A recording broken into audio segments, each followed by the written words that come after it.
My dear students, this video is the continuation on special constitutional provision. So this module I have divided into two parts. That is, in the part 1 previous video I have discussed on the provisions given to the citizens who belong to backward classes, linguistic minorities, women and children. And the second part of video is on the emergency provision. Now, what is this emergency provision?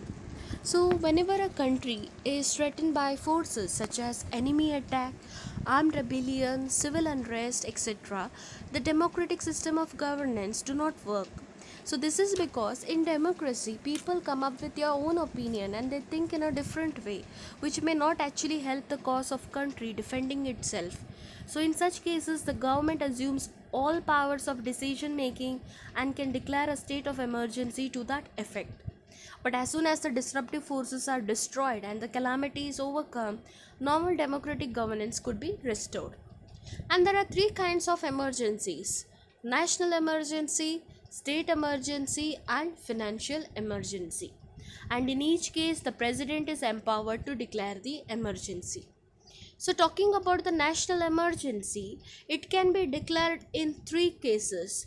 Firstly, when the country is threatened by war, external aggression, armed rebellion within the country. So, these are the main three reasons when the president can actually declare the emergency. But actual occurrence of the above threats are not necessary. Even if the president is satisfied that there is some other danger also to the country because of perceived threats, then also he may declare the emergency. Now, when and what is the procedure for the declaration? Firstly, he has to receive the written communication letter from the Union Cabinet.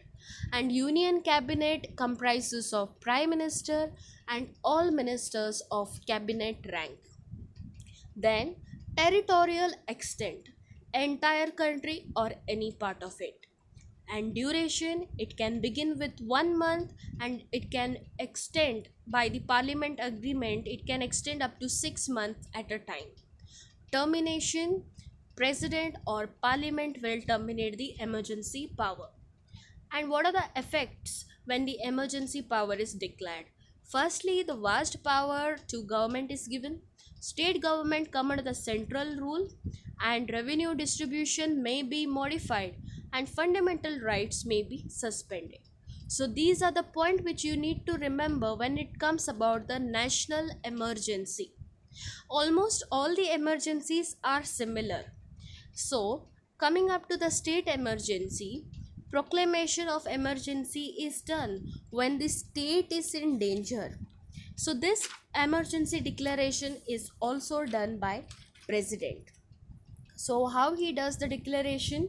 When he receives the report from the state governor. So usually this is done when the state is threatened by failure or breakdown of constitutional machinery in that state, or hung assembly with no party in majority, or external aggression or internal armed rebellion. So these are the conditions usually which may lead to the state emergency. And as I told you all, the president is going to declare the state emergency only when he will receive the letter or report from state governor. Now, territory extent, it is only within the state because it's a state emergency.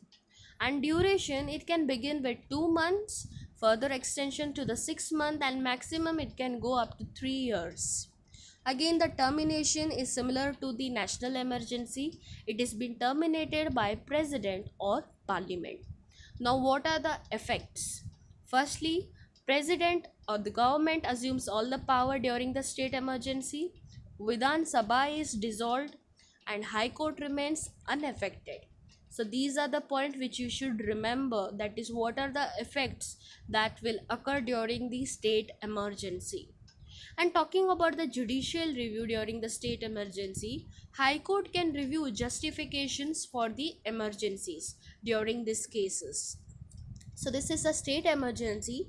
Next one is the financial emergency.